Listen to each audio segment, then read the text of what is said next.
Welcome to another Always College Football YouTube exclusive. And this time, because our lists have been so polarizing, we figured we'd lean in just a little bit more to something that is a direct challenge to every single person that is not listed here in the top 10 and who's not listed at number 1. We're actually doing most hostile environments today in college football. And look, I've been very fortunate to have been to every single one of these environments, seen them up close and personal. Most of the time, it's been in a really big game too, a game that's on the line. So I feel like I've seen these places at their very best. It's really cool too, to get to check out all these different environments, different cultures, different experiences in and around the stadium. But there are 10 that have stood out to me as the most hostile and not complacent fan bases, not a wine and cheese crowd. Like, these people are going absolutely bonkers when games are being played in their backyard. Notable omissions. We'll start there. Okay. Notable omissions. Ohio State, notable omission. Michigan, notable omission. Big House is huge, but I just have never considered it to be overwhelmingly hostile. Now, never done an Ohio State game there, and I've never done a Michigan game in Ohio State, so maybe that's part of the problem. So maybe I haven't seen it at its best, so that might have something to do with the list, at least right now. Utah, narrowly missed. I wanted to put them in, wanted to fit them in somewhere, just couldn't do it. Didn't feel like I could put them ahead of any of the top 10 that are on the list right now. Florida State, narrowly missed as well. Really good environment. Felt like last year, felt like the Florida State I grew up with. That environment, that home field where people are really engaged and making it difficult on the opposition. We did the Miami game there last year. It was awesome. Really, really good. Oregon State, super underrated. Super underrated. Narrowly missed the margin, but super, super underrated. And then Alabama. Alabama, I feel like, is an amazing home field. The problem is they have not been challenged very often. However, the last couple of years, the game has gotten better. Now, I was not there for the Texas game last year. I look forward to getting back to Tuscaloosa this year. Haven't done a game in a couple of years, and seeing just how intense it is with some of the adjustments and alterations that they've made to the home field environment. So those are the teams that narrowly missed the top 10. Let's dive into the top 10. At number 10, Mississippi State Bulldogs. You look at Davis Wade. You look at just how intense that thing gets, man. People don't know it. Like, you really don't know it. Everybody knows about the cowbells and how loud it is. Y'all, that place is crazy hostile. Crazy, crazy hostile. It's so loud. They always tell them to ring responsibly, and I think people try their best, but they're not very effective with their efforts. That place is as loud and as difficult as there's about as difficult it is to communicate in that stadium as there is just anywhere else. I mean, even when you walk out as a broadcaster, your ears are ringing. So Mississippi State comes in at number 10. At number 9, the Clemson Tigers. Death Valley for a reason. It's a remarkably good scene, great environment. I've been there a million times. Biggest environment I saw there that I've seen there was actually last year. It was against Notre Dame.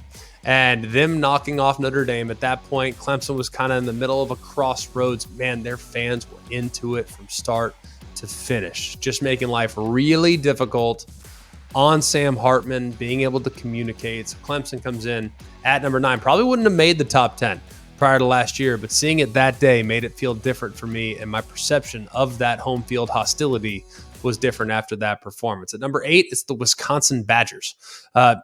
Camp Randall. Do I really?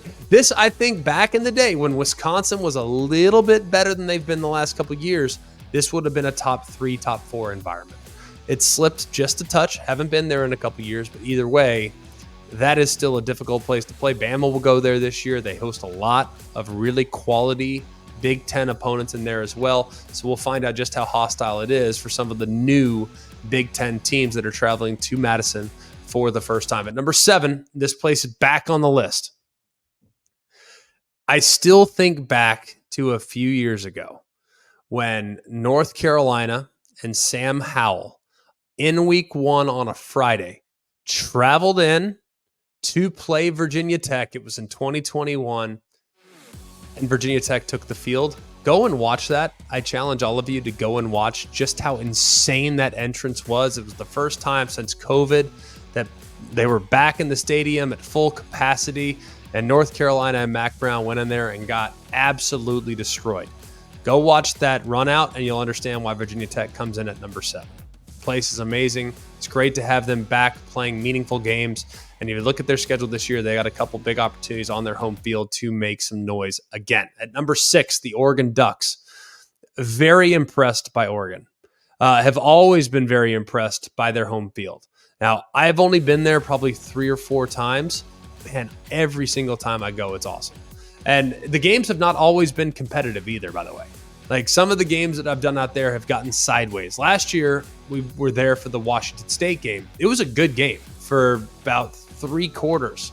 I feel like it was a pretty dang good game. And Washington State made it real interesting down the stretch. But I think Oregon's a tremendous home field. It's a tough place to play, a tough place to get to, and a place that's going to cause some fits for Big Ten teams when they travel out west for the very first time. So Oregon comes in at number 6. At number 5, the Texas A&M Aggies, Kyle Field. I think Kyle Field is so underrated. Like when you think about great hostile venues, and part of it has to do with the fact that the entire audience and the entire crowd, they're all engaging in the yells. They all have choreographed dances where they're sawing varsity's horns off. All this, it's just, and when it's a big game, I remember a couple years back, A&M was going nowhere. They were 4-8 at the time, or they were 4-7 at the time. And in comes LSU, an LSU team that was poised to go to the SEC championship game.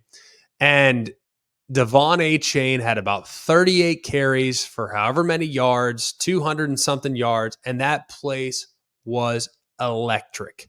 They were 4-7 when that game took place, or thereabouts, like around 4-7. In a big game, Texas A&M is really, really hard to beat. And guess what? Texas A&M hosts the Longhorns this year in the final week of the regular season. So Texas A&M, most hostile home field, and this one might move up. Depending on just how insane it will be when the Longhorns come back to town, this one has a real chance of moving into the top 4 with their performances this year. Let's go next to number 4. It's the Penn State Nittany Lions. Very fortunate to have done a whiteout a couple years ago. It was a bucket list experience for me. That's the only game I've ever done at Penn State. But man, it was awesome. Super hostile, great tailgating experience, great environment when you walk in the stadium. Granted, that game was against Minnesota. It was not an elite matchup whatsoever. They made Minnesota feel the pain that day. It was awesome. Really, really awesome to be there in that setting, in that venue. Crazy hostility. I can only imagine what it's like when Ohio State comes to town. I can only imagine what it's like when Michigan comes to town, or when some of these new teams come to town like SC, Oregon, and some of the others that Penn State will play here in the next couple of years. They come in at number 4. At number 3, the Tennessee Volunteers. Now, this place, admittedly, 5 years ago, not great. It wasn't. It was underwhelming. It didn't feel like, it felt like they got negative quick. There's a lot of boo birds that were occasionally there, but since Josh Heupel's gotten there and they've turned things around and they're trending in the right direction, it feels like Neyland is back. They've always had Rocky Top. They've always had the song. They've always had the size and the capacity, but now the intensity with it when you walk on the field is back as well. I think a lot of it has to do is that the fans are totally drawing off their own team's energy, but man, it's about as loud as you'll find. I mean, it can get super loud really quickly. The most hostile I've ever seen it personally was actually against BYU. This was back in 2019. BYU went to Tennessee, and it was an overtime game. BYU ultimately won the game with Zach Wilson, but it was so loud there at times in that overtime period. And it was super loud too with about 18 seconds left when Zach Wilson pulled out some miracle to be able to put the game into overtime. So Tennessee comes in at number 3, and I think the sky's the limit. This one could easily be number 1 here in no time at all. At number 2, the Auburn Tigers. Still feel, granted, from my perspective, as a former member of the Alabama Crimson Tide, Auburn is the toughest place to play. I've always felt like that place is a house of horrors for many teams. You think about the teams that went there last year that were within striking distance of the playoff that needed a big play down the stretch to ultimately pull off the victory. Alabama on 4th and 31 in the final game of the regular season in the Iron Bowl. Georgia with a couple big plays to Brock Bowers that needed to kind of lift them up in a game that you didn't think was going to be super competitive. So Jordan Hare, the hostility, the environment, the excitement that they're going to have in some of their home games this year. Oklahoma comes to them. They have a couple of games, of course, on the road this year between Alabama and Georgia. Those will both be on the road. But they have a couple big opportunities on their home field to make their presence felt, as always, and I know they will, like they always do. Auburn comes in at number 2, and at number 1, the LSU Tigers. Still think that LSU, alongside Auburn, are two of the most difficult places to play. Now, I think they can flip-flop depending on the year and depending on how good the teams are. And this year, I'm buying stock on LSU. I think they're going to be improved. I think their defense is going to improve. Granted, they do have some depth issues along the defensive line. But, man, you look at their schedule, too. The SEC just put out their kick times. Not a lot of early kick times for the LSU Tigers, which means their fans are going to be engaged. Their fans are going to be energetic. Their fans are going to be well lubricated to go into the stadium and to make life extremely difficult for the opposing team. So LSU tops the list of most hostile environments here going into 24.